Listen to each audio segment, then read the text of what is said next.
could. Yeah, and times are changing everywhere. Do we dream and do we dare? It's up to you. The door is open wide. Feel the rhythm of today. Learn the part and join the play. The world is here. Let's take it for a ride. You could be larger than life, bigger than the world, living out the hopes and dreams of every boy and every girl.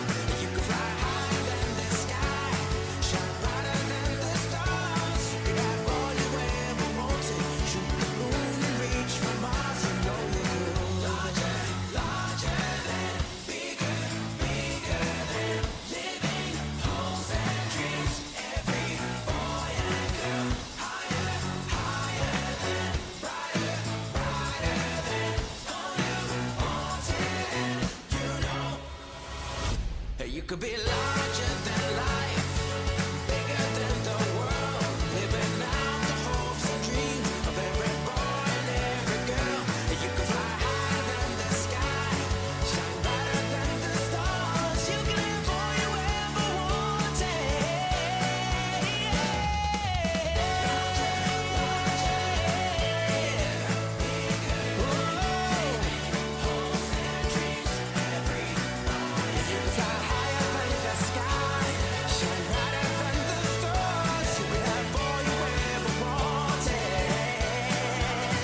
You know you could.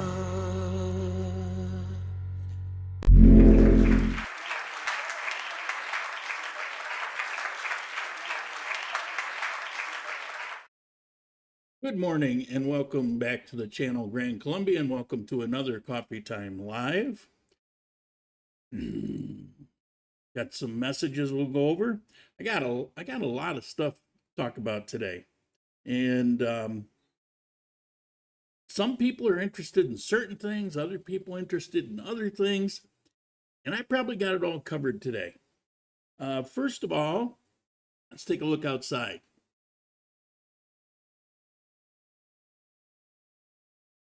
Nice. Supposed to be a high of about 80. It's running high 70s right now. Okay.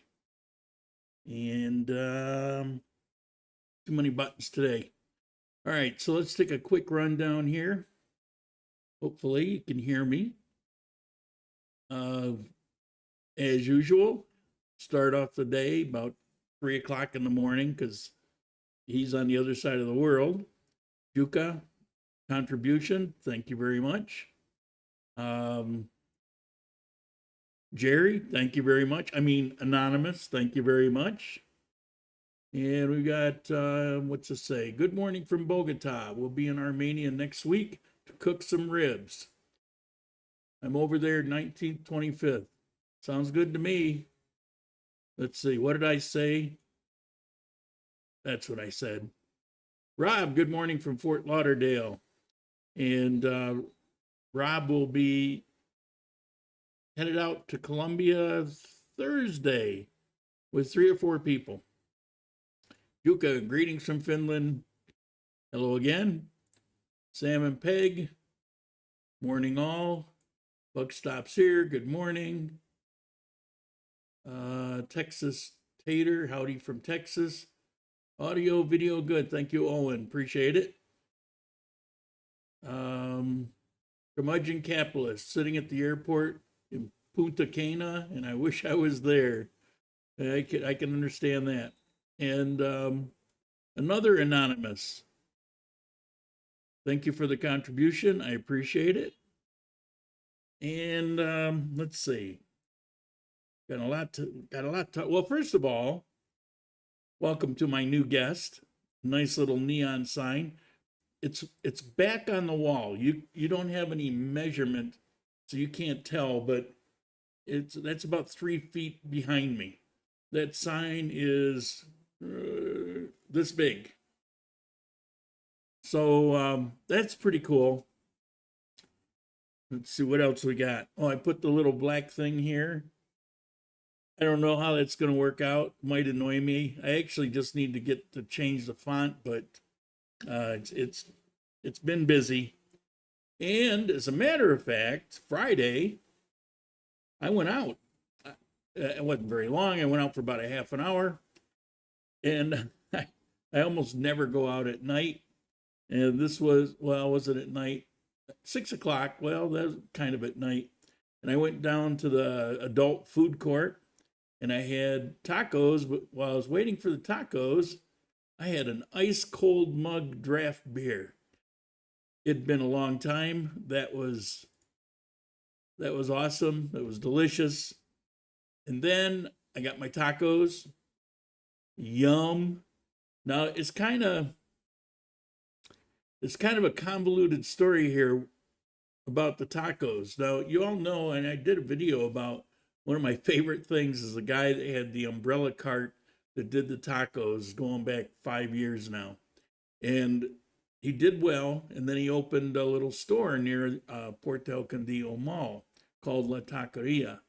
And he was doing okay, then COVID hit. And he tried to do home deliveries for a little while, but he couldn't survive. He went out of business. And then the mall next to me, Colima Mall, which is now called Flore, had a place that had pretty damn good tacos. Not as good as his, but quite good. And so I would go there for my taco fix once a month or once every couple months, and they were very good. Well, one day I went in bringing somebody, say, yeah, these are pretty good tacos. So I brought somebody, and they were closed down. So I think I mentioned it. I was walking through that place just a half a block from me, and the guy's sign, La Taqueria, his actual sign with his logo, was up on the wall. And I said, oh, awesome. Well, I checked around. They're not open for another week or so. So I went back a few times. They weren't quite open, but then there was a lady there, and she said, well, we open tomorrow. Well, the tomorrow I couldn't do, which was last Monday, I think. But I did get to go down Friday, and they were open.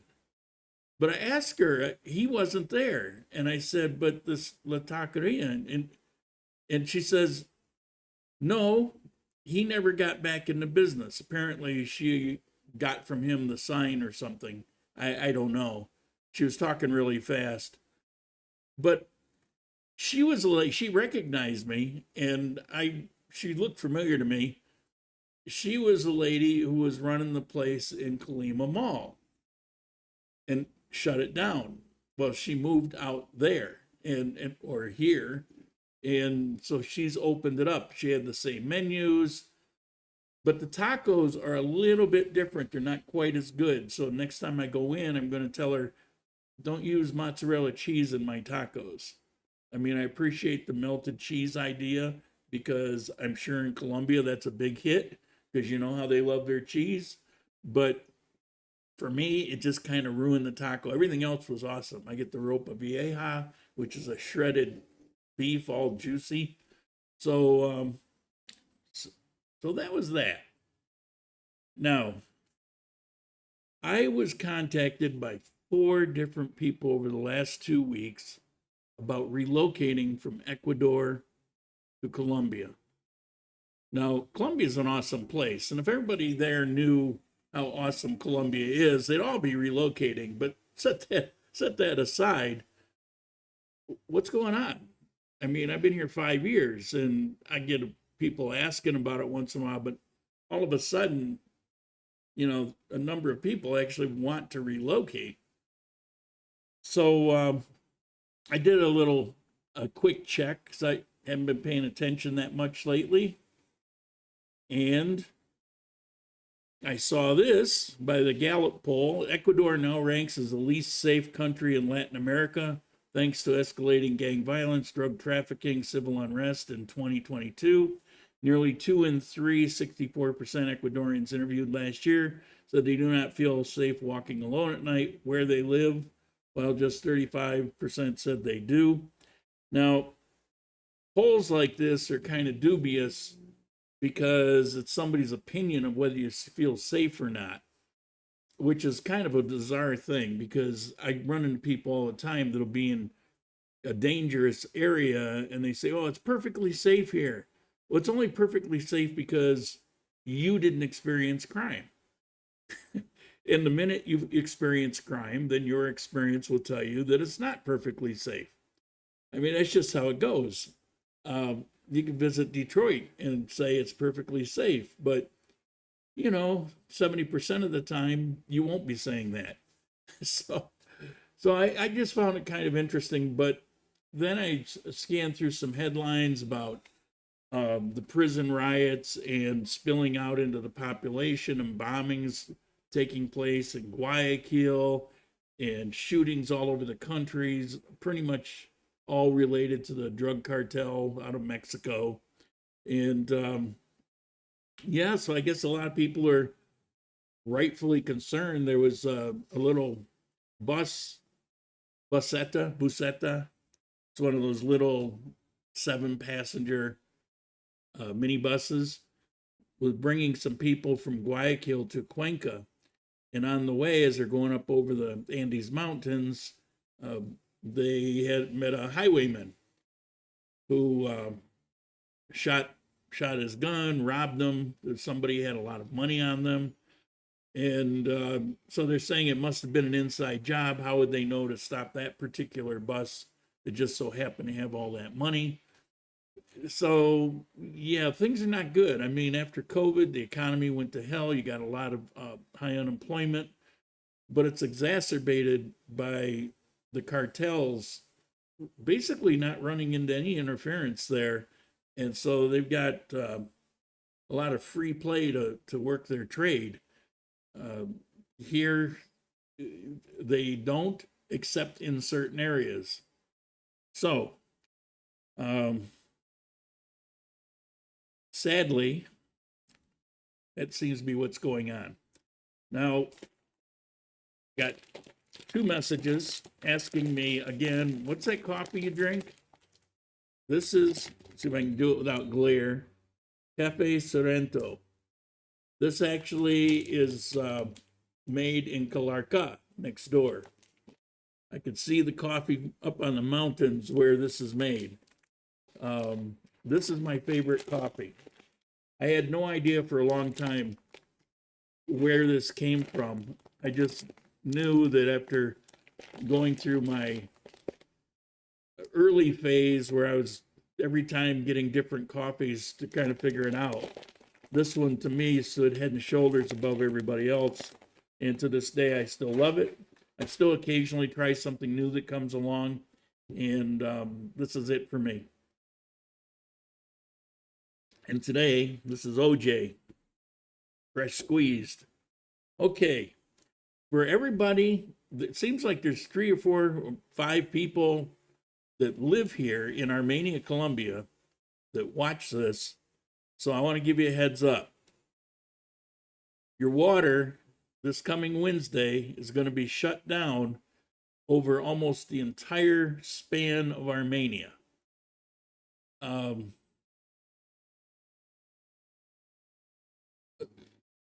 Particularly in the north, but it's in the south also, but particularly in the north. They're replacing a couple of very large feeder pipes, and it's going to be shut down from 7:30 in the morning until 7 p.m. at night. So it's a long time.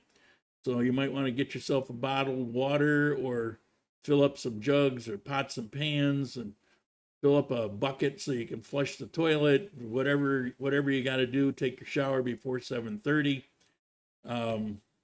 It's a pain, but these things have to be done every so often. So there's that. What makes Sorrento your favorite coffee? Well, coffee is as much a matter of how it's roasted as it is where it's from, and I mean, those things come into play. But I've found that roasting is really a critical thing. And if you compare beans, you'll see some brands for their medium roast, which is what I prefer. Dark roast, all you're really tasting is the roast. it's like eating something burnt. You're just tasting the roast. And whether it's a good coffee or bad coffee, you don't really know with a dark roast for the most part, because that's all you taste. But a medium roast, you get kind of the best of all worlds, and that's where you catch those flavors. It's not quite as bitter as if it was a dark roast. It's not quite as acidic as if it's a light roast. So it's, mama bear. So the medium roast, there's a lot of shades in medium roast. It's not like, oh, get a medium roast. I mean, is it a lighter shade of brown? Is it a darker shade of brown? And those things, you can actually taste the difference. And these people roast it very consistently. I've never found it different, and which is an issue with a lot of coffees. They really pay attention to that, and it's exactly where my taste buds like to be. So that's why. Good morning from cloudy Cuenca. Yeah, it's overcast here, blue sky, but overcast, which is good. It keeps the UV rays. No, it doesn't. It keeps the direct sun down. Yes, I like medium roast too. You said to me the dark is burned. Yeah. Sam and Peg will be in Armenia Saturday. Can't wait. Ray Kuka brand coffee is delicious. I agree 100% with your coffee assessment. Starbucks burnt roast has ruined most American coffee. Yeah, the idea that the dark roast, it's stronger. It's not stronger. It's an assault on your taste buds. But if you mean stronger as in caffeine, no, not really. It's just, anyway. Where do you get the best price on the coffee? I don't really shop it for price because the price is going to be what the price is. I suppose if I went there, I'm not sure exactly where they are. I think I know where they are. I think they're near the butterfly thing. But if I went there, maybe I could save a couple thousand pesos, maybe, or maybe not. But then you're going to pay that in gas to go there and back, or taxi or whatever. So, yeah, this now sells. This was a couple years ago was 22,000 pesos. It's now selling for 32,000 pesos, and I can only find it in Lorales Supermercado. Brought home 6 bags, whole bean. No limit to bringing coffee as long as it's whole bean and not ground coffee. Do they sell it at Olympica? No, they don't. The only place, as I said, that I'm aware of is Lorales Supermercado. Now, again, it's all a matter of taste. You might not think it's all that great. It just so happens it suits my taste. You know, I got some really good, I got some scandalous stuff coming up. Some of you you're gonna love hearing it.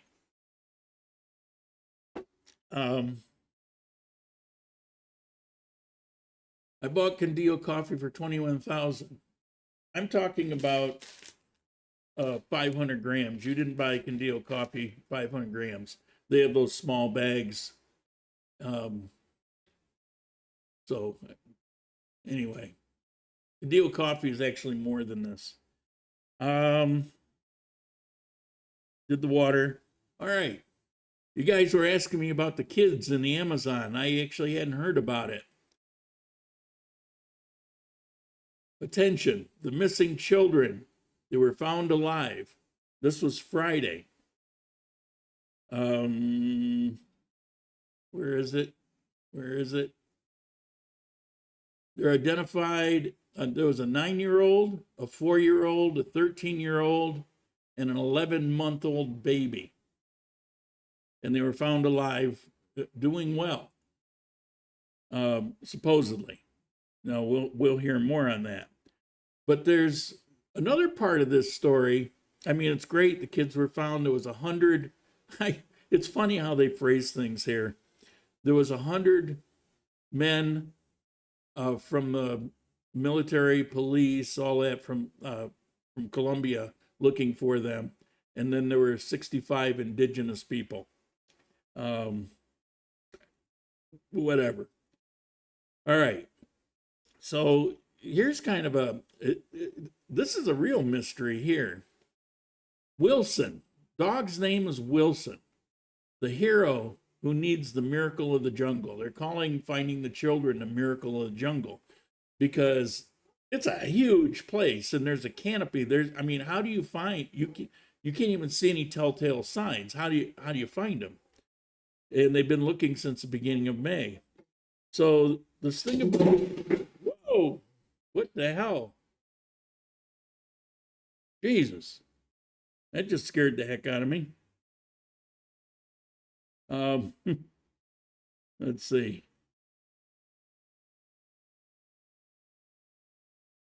Hold on. There. Something just, my girlfriend fell off the wall. So anyway, this dog, let me get to the story. According to Colonel Gustavo, commander of the Special Forces Regiment, the canine has been missing since May 18th, after his guide ordered him to go into the jungle and search for the children. He's not returned. In statements by the colonel to the media, he stressed that on May 20th, they saw the dog again, but he took off. And it was not until this week, June 6th, a couple days before they found the kids, where the commandos had him face to face. But as soon as the dog saw them, he bolted. And that was the last time they've had any contact with this dog. He recalled that in the process of searching for the kids, they found footprints of the children and of the dog. The colonel also estimates that the dog has not returned because in the jungle there's animals such as alligators, jaguars, panthers, and anacondas, and any of these beasts can intimidate the canine and change its behavior. This is kind of a fascinating story. I kind of not buy in, intimidate the dog and change its behavior. I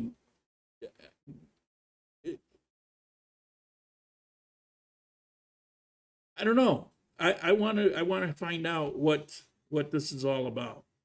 Looking at it, you were right. My bag of Condillo coffee is only 250 grams. That's why it's. Of course, I'm right.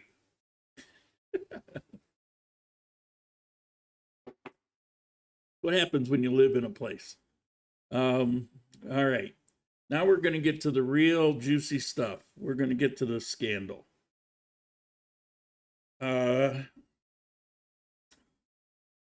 First of all, what happened Friday is, this computer group, they call themselves a collective, and it's anonymous, and they wear those Guy Fawkes masks. Well, they did a broadcast in Spanish, and Anonymous threatens Petro's government with key revelations. And he came out with a statement. It's a pretty long statement. I'm not going to read the statement here.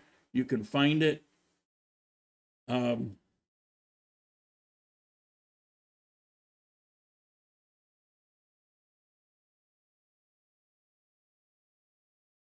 is it? Okay. It was a deleted comment. It's like, what's wrong with these idiots? Should have a dog handler. They had a dog handler, and the dog handler told him to take off into the jungle and find these kids.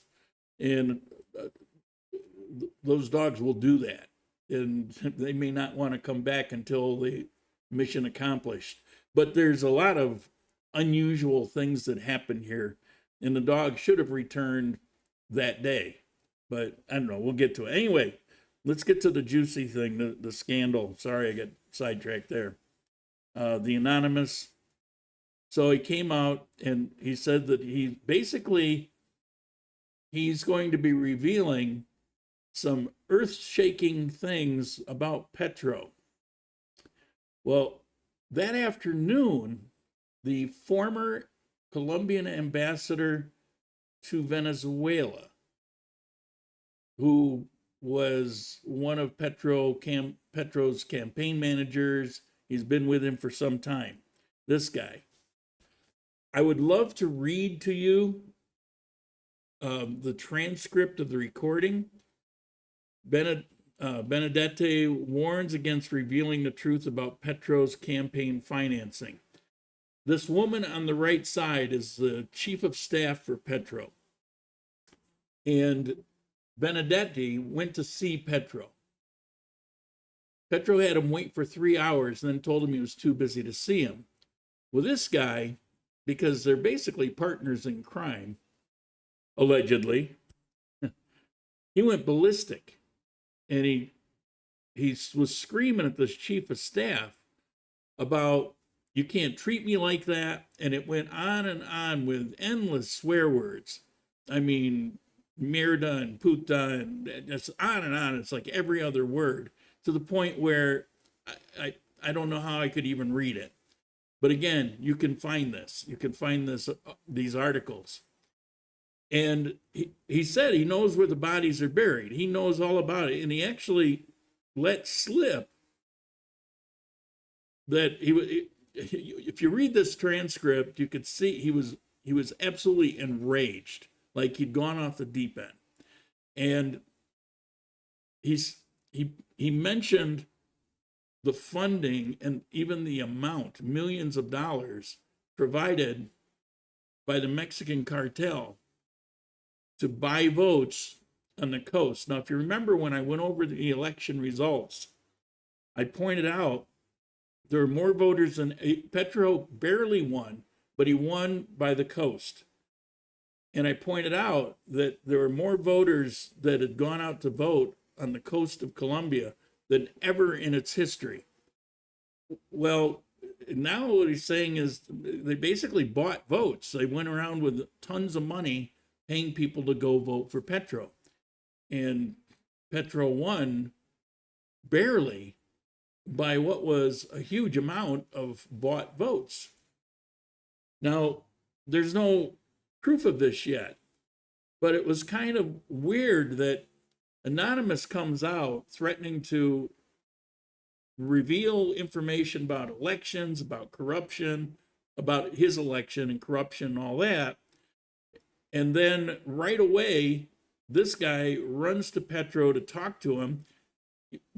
He felt he was abused for 3 hours and then went ballistic. Like, this guy is what? He was in a panic right after that announcement. So that leads you to believe maybe there's something to this. Well, it would be hard not to believe that if you know the history of these people. But anyway, in the last few hours, Semana magazine revealed several audios where the former Colombian ambassador to Venezuela, Benedetti, warned the outgoing head of the cabinet, Laura, that woman there, was bringing to light the truth about the financing of Gustavo Petro's campaign on the Caribbean coast. According to what was revealed, Benedetti indicated the way in which the current national leader obtained the votes, and that if he spoke, they would all go to jail.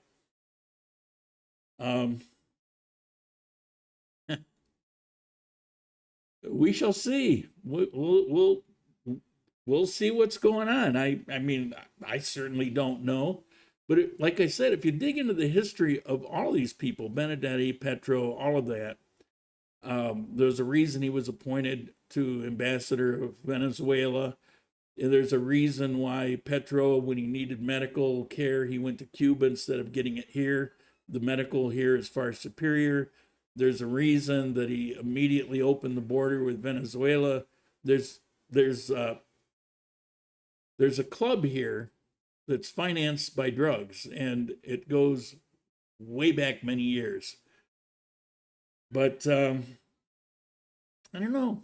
Maybe he's, maybe he's innocent. Maybe. Okay, so on the bright side, there was a video clip going around making the social media, and it's not in Colombia, it's in Peru.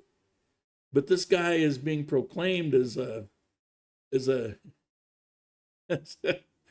Dan is funny, as a national hero. To give you a backdrop, there was a fire, and in the front of this building, the fire hadn't reached yet. I don't know the details of this because you'll see what I saw, but there was, I did read a little bit about it. There was 25 dogs, and this Colombian man rescued him, and you'll see the rescue of the last dog. Check this out.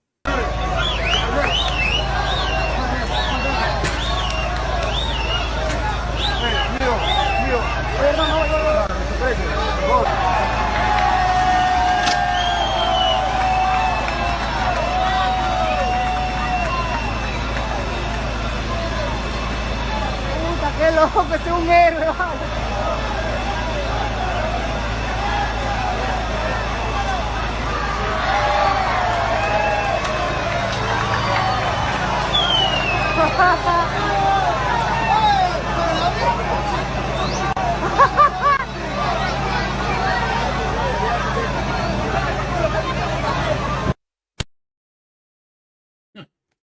So, so there's a national pride is alive and well. It was a Colombian that did that.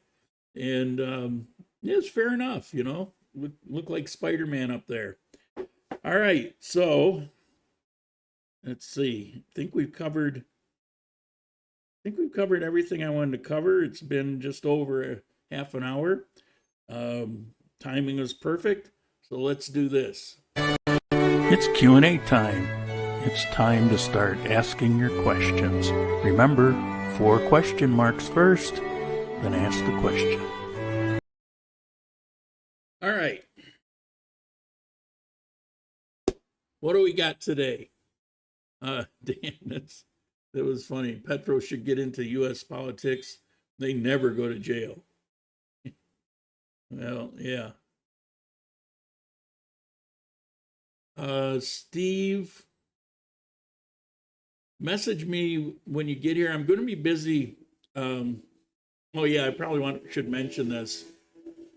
I'm picking up somebody at the airport Thursday morning, 7 o'clock in the morning, and we're going to be spending the day together. That's the 16th. I got a message yesterday morning with somebody. I realized that it may be too late, but I wanted you to meet with me. I wanted to hire you for a couple days on the 16th. Well, I can't.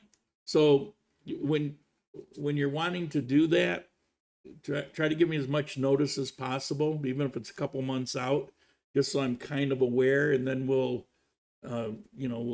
confirm things as you get your actual flight and all of that. Just so you know, this is an advertisement, but some of you have said, what are you talking about? I don't do this very much, but I do get hired occasionally for people that want sort of a guide or relocating. With relocating makes sense. I don't do any more than 3 days because everything that I have to tell you about what it's like for somebody from North America to assimilate into Colombia, I can do that in 3 days. I can show you the barrios that are good places to live and where to shop and all of things that, well, many of those things a local person can't really relate to. Once I give out that information, you don't really need me anymore. But if you need somebody to just kind of show you around and teach you how to use the buses, and it's far cheaper, and I can get you in touch with one of the local girls to, you give them some employment and you save some money. That's something a local person can do. So I don't go beyond 3 days. So it's like 1, 2, or 3 days. Excuse me. Just for if you need somebody, like, can you take me to Coffee Park? You don't really need me for that. I can put you in touch with, again, a local person. I'm expensive. Local people are not. I'm expensive with information that only I can give you. And of course, I take advantage of that knowledge. Yes and no, but if it's something just, I want to go to Salento, you don't need me for that. You don't need to, pay me for that. Also, if we meet for coffee or lunch or something, I'm not charging. It's not like I'm charging for every minute of my time.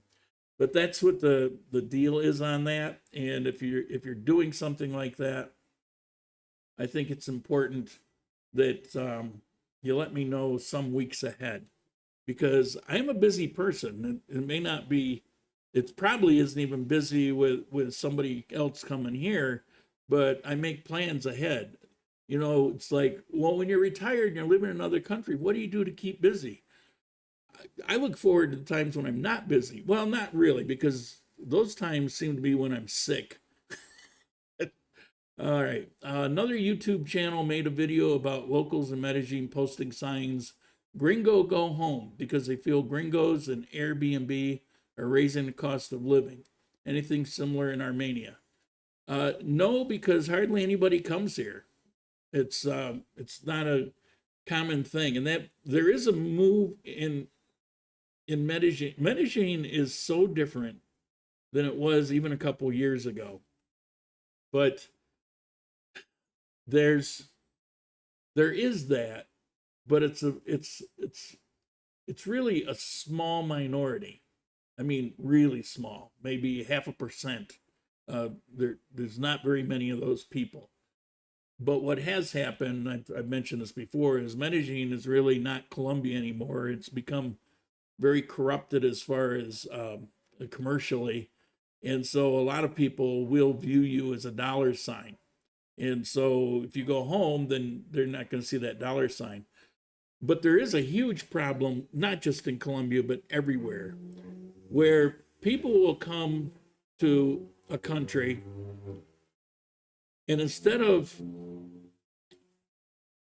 learning and understanding what local customs are of how you be and how you act and making decisions off that, in most cases, they assume that what they know is superior. There's such a condescending attitude with people that don't even realize that they're putting it out there. But they assume that everything where they came from is probably the best way to do things. And people here pick up on that. And so when they come in and they make their decisions about tipping, for example, that's a big one. I've talked about it to death and explained why. Well, in Medellin, it's full-blown tipping's going on. They're not following the law. They're not getting permission. It's very different.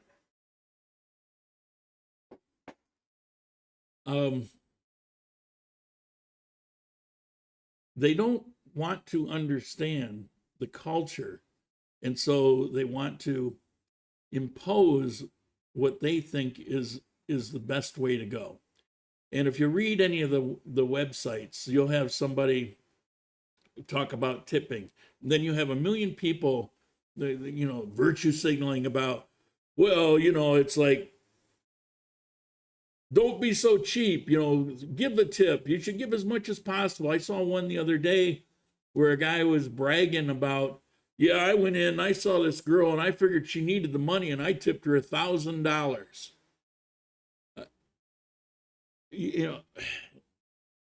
Even if that's true, it's ridiculous. Because, okay, I'll talk a little bit about tipping, why, as an example of why you can't assume that what goes on in another country is what you think it is. People here, they say, well, I want to tip the waitress, because I'm sure that she needs the money and this and that. And I've explained before, why would you assume that? Waitresses here make the same as the cooks. In the US, tipping goes on because the waitresses are grossly underpaid. They make about a quarter of what they would make as a wage, and tipping is part of their salary. And that's the culture in the United States. Now, if you go to Europe, tipping's not a thing. It doesn't happen, and they pay their waitresses a regular fee.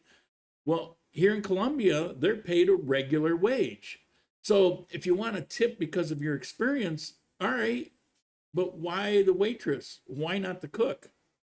I mean, the cook made the delicious meal for you. He's in the kitchen, sweating. The waitress, she just trotted over and set it down. So why the waitress and not the cook? And while you're at it, why don't you tip everybody else in the restaurant? You see, I've mentioned this before, and people say, oh, I didn't realize that. Exactly. That's my point, is you're making decisions based on something that you don't know. You don't know why things are done a certain way. Because of the massive amount of visitors from the United States tipping in Medellin, they actually had to make a law to keep some kind of control in it. Prior to that, tipping didn't exist. It's now in Armenia. It's spreading all over the country, because if you own a business, why not? Which, by the way, when they do the tip, the business usually gets the money anyway. So it's just, it's just more, it's a better way to put money in the till. But they made this law that says, all right, you can charge a tip only if you have permission to do it, and you can't exceed 10% of the bill. Well, when they come to you, in most places here, they will ask you the propina if it's okay. And you can say yes or no. Or you could say, yes, but 4%. Yes, but 6%.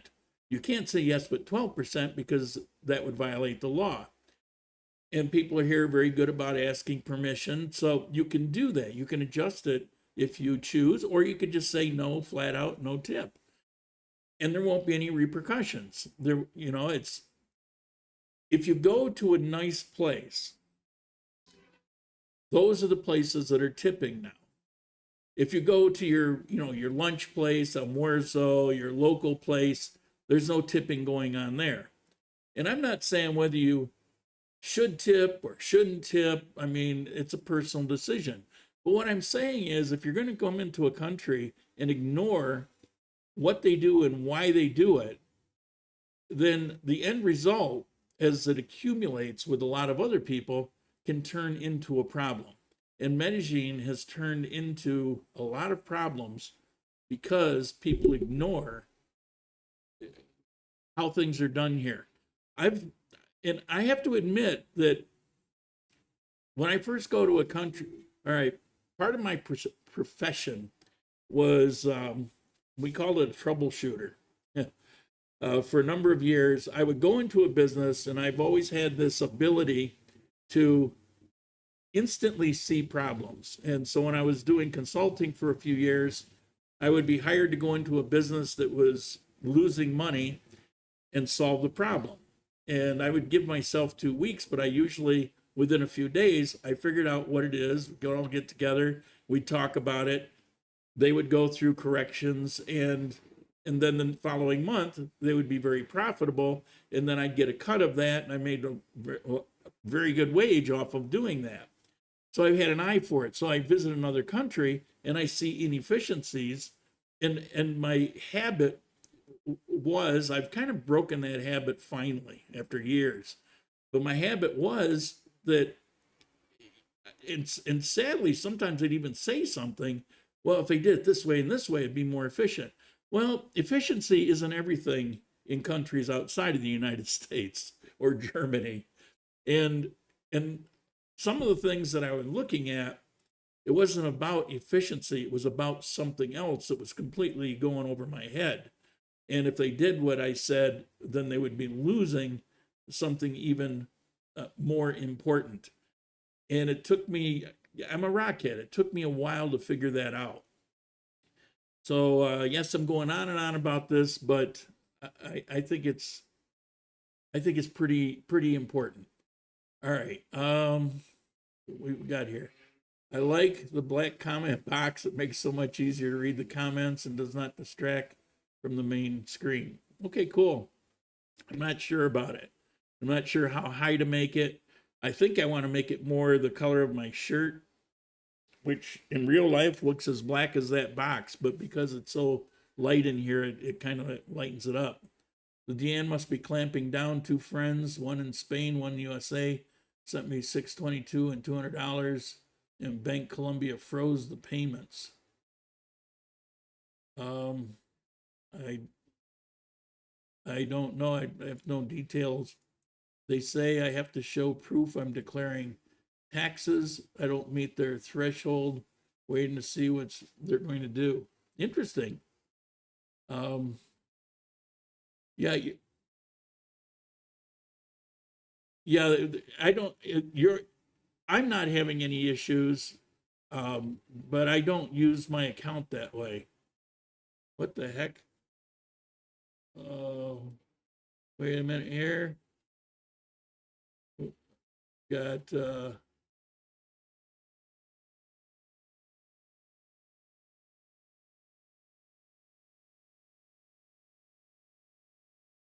get rid of this guy.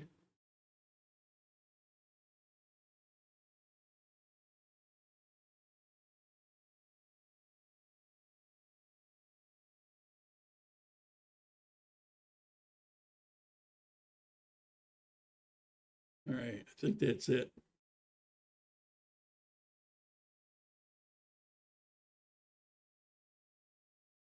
What the heck? He's doing it with several different accounts, and as soon as I remove him, he starts in with another account. Rob, if you're on, can you go in and take care of that for me? You're set up to be able to do that. Oh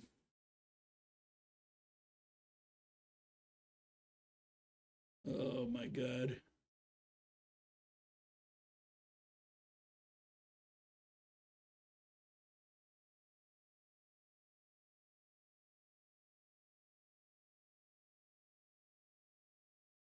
Go, where was I? Kind of hard to get to the questions when that's happening.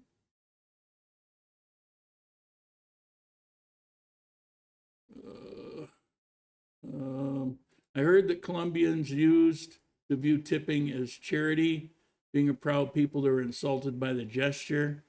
It's absolutely true. And a lot of people in Colombia, outside of Medellin and Bogota, still feel that way. It's like you get a tip and it's like, why are you giving me this tip? Oh my God.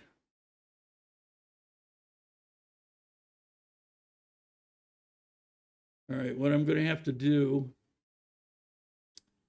is I'll go through a few more questions and we're going to have to end it because this guy is creating havoc with me finding questions. What happened? Try a different branch. Sometimes just the person you're dealing with who makes up the rules. That's good. That's a good point, Dan.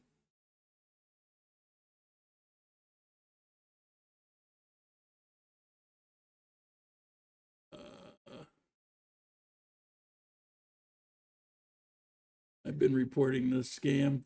Yeah, the problem is this guy is he's got a whole line, because that's the thing with YouTube is you can create all kinds of different personas, all with the same name. Inflation doesn't seem to be falling like they're saying, especially when it comes to food. Falling is in getting better. No, it's getting worse. Where do you think the peso will go now? As I always say, I don't know, and nobody does know. Last I looked last night, I think it was like 41.20. You know, not a fan of that. I think the peso support is around 4,200. It's been 41. There's no basement. It can drop as low as it wants to.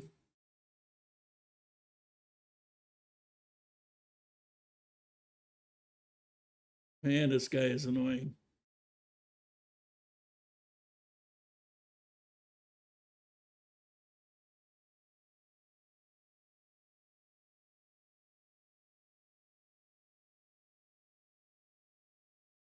You're right about the slow chat, but I can't do it from what I'm doing here. So I'll do it for next week. All right. So we're gonna end it here. It's been almost an hour. I want to thank you for all the questions. I want to thank for the contributions today. As always, I hope you found some of these articles interesting. I really appreciate it. And don't let him win. Don't let him win. Well, how am I going to stop him from doing this? Let's see. Trying to see if I can access that control from here. I don't think I can. So I'm gonna give it a shot.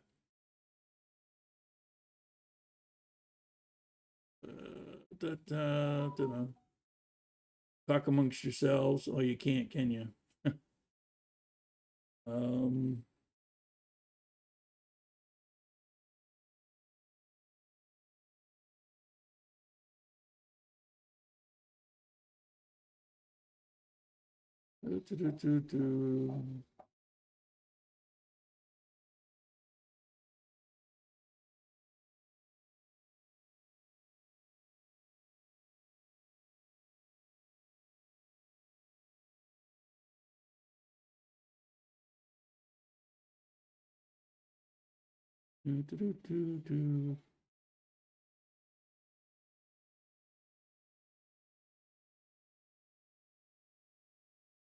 No, I can't do anything until I reset it.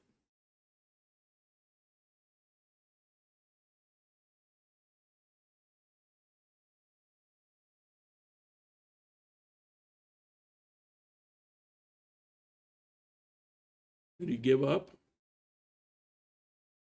If you could predict where the peso is going, or any other currency, you'd be rich. It's exactly true.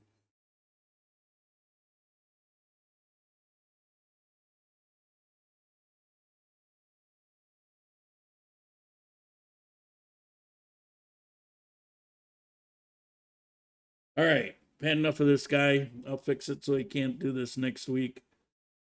I'm sure he's real happy with this. We're going to end it today. Again, thank you all. Really appreciate it.